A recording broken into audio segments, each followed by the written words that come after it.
gadaamee isaa keessa gaafa jiru Yesuus nama bichaadha moo nama si waaqaase ture gadaamee isaa keessatti nama jechuudha. Kanaafuu Maariyaam nama deesse malee waaqan deen. nama deesse akkamiti nama deesse miti Yesuus ilmi isii kun Yesuus Maariyaamiif waaqa ni ta'a. Maariyaam kan ajjeese eenyu? Maariyaam kan ajjeese eenyu? Ilma isiiti. Akkamitti ajjeese? Maariyaam boqotte moo boqonne biyya lafaarra? Boqotteerti. Eenyu akka boqottu isii taasise? Waaqa ka? Namni yeroo isaa keenyan du'a. Ilma isii kanaami? Haadha isaa ajjeese? Ameen. Yakkamaan ilmi haadha ajjeesu maal nu godha ree nuti? Maal godha lafa kaarra taa'e? Maaliif ajjeesa? Harmee isaa maaliif ajjeesa?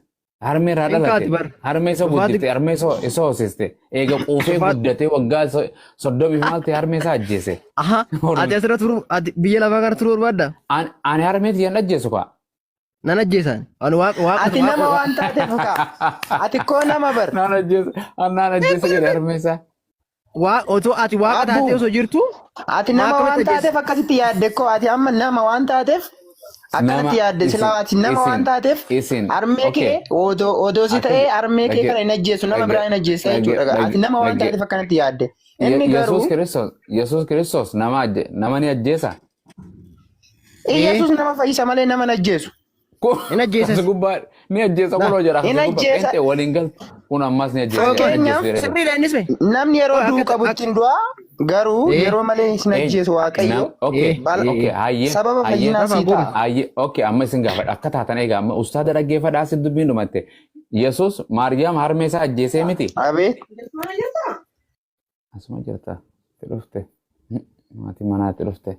Biin. Okay, badhaasoo. Yesuus harmee isaa ajjeesee mi? Yesuus eenyu ajjeese? Eewwata ajjeese? Waaqa. Nuuf du'e ofiif of kenne. Maariyaam eenyu ajjeese? Waaqumatu ajjeese kam? Waaqa kam? Ati koo Yesuus Waaqayyo afur qulqulluu adda baasuu hin dandeessu. Waaqa abbaa galma keessatti. Addan baasne Waaqayyoon kan. Yesuus walitti jiru.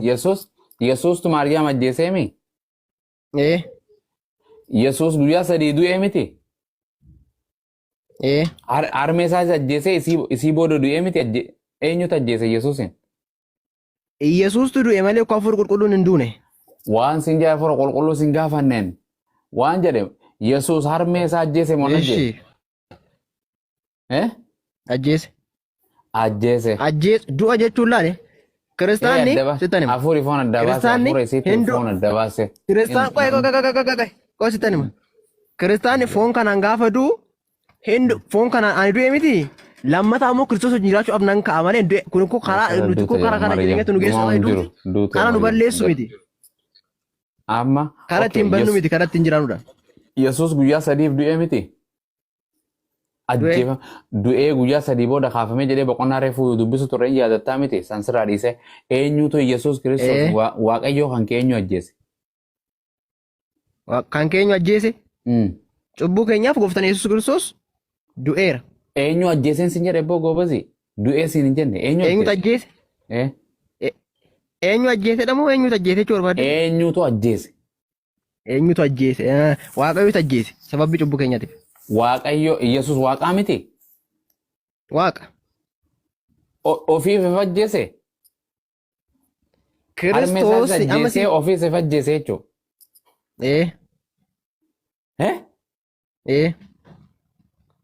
Harmee isaa ofiif ajjeese Yesuus Waaqayyoon kee?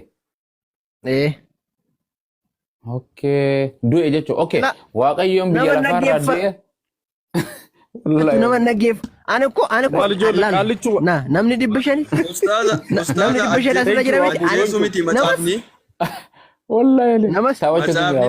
Namas koi. Ani nama bahin. Ani gurraadhaaf fida asirra kan ta'u. Namni abbaa isaa yookiin haadha isaa rukutu haa ajjeefamu jedha ustaaz. Kakuumoo faan. Ani muslima miti garuu waan baay'een sirraa baraa jira abbu baay'ee galatoon. Ayyee abshir. እሺ dhugaa baay'ee galatoomne wanta baay'ee baraa jirra wanta hin beekne. bar waa hedduudha bar. Ijoollee garuu wannan beeknetti rakkatina please. Amma gurba obboleessa keenya kanaan barsa eeg ani wangeela keessanirraa Yesuus Kiristoos akkana waaqa qabu akka ilma namaa ta'e guututtiin boqonnaa takkaan isinii kanna isin caaffata tokko fiduu dandeessan bakka yoo isinii I challenge you guys warri pheenxee asirra jirtan yoo inni amma wannan beeknetti rakkatinaa jedha sun obboleessa koo kara Yesuus goottatu wallaala yoo taate hin beektan baratta. Akkamitti dhufaa silaa gaafiidhuma tokkollee wannuma sirrii deebisaan jirtan dhufaa Yesuus sirrii miti kaatamaa ta'e sirrii siin ta'u. No, akkasuma wallaala dhamiti gara Yesuus goottoni hin beekaa taata.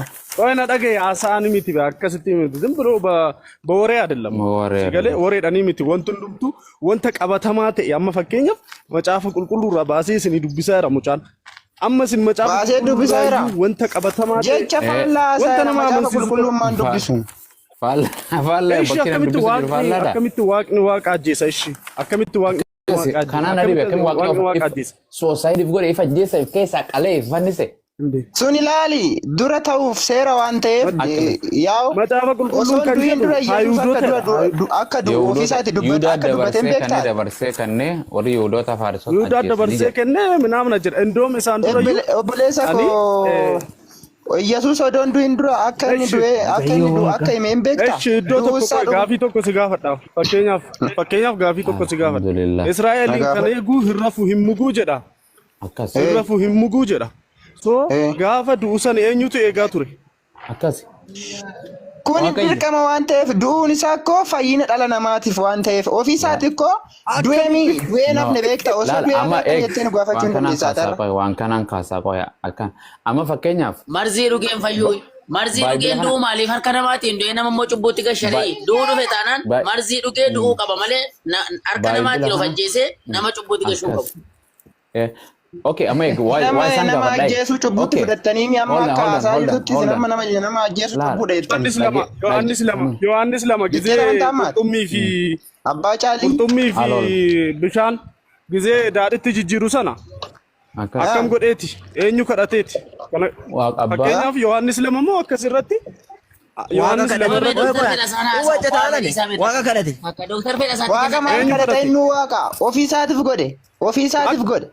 Kunooti ol qabee kadhateedha bir macaafa qulqulluun Yohaannis lama moo wanta ta'e maal jedha waaqa ol qabee kadhateedha fiilmidhaanis ani kadhadhee waa gochuu nan danda'a. Bakka bareedu laa Yesuus Yohaannis 17 boqonnaa takka irraa isin dubbisaa eegalaal. Dhaggeeffadha. Maali dhaabbee amantiin kee baruun barbaadan? Dhaggeeffadha amma isin wangeela gurbaan sirri. Rabbi siin jedha. Shalom. Maal jedhu? Dhaggeeffadha amma. Nagaa. Ani musliima miti. Maal dhaggeeffannaa? Fadheessaa qoya ka hundi keessan na rabbashitanii qoya. Wangeela. Qoya bu'aaseen deemaa bannaati maal taasee? Maal goota wangeela maaliif beektaa Idris? Aboo dhaabbadhu kan mutaqini ummata hedduu. Aseen deemaa qoye. Dhaabbadhu ka siin beeka baru I know you hold on. Maaree ariifidha.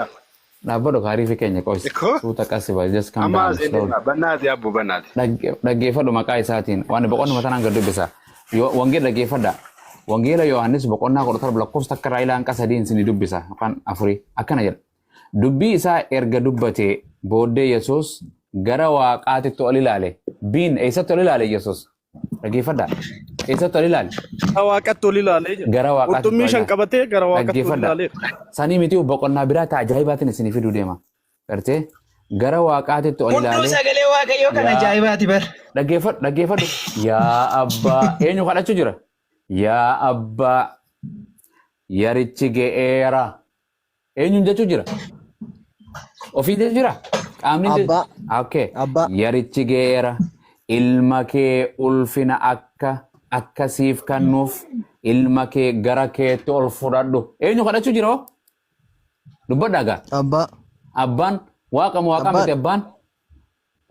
Waaqa. Waaqaatu abbaatu ilma kadhachuu jira moo ilmaatu abbaa kadhachuu jira? Ilma koo isa ilma isaa Kiristoos ilma isaa kana koo inni waa hundarra ilma isaa isa dura dhufate kana nutti himu. Gurbaa oduu biraa naa himin jenne.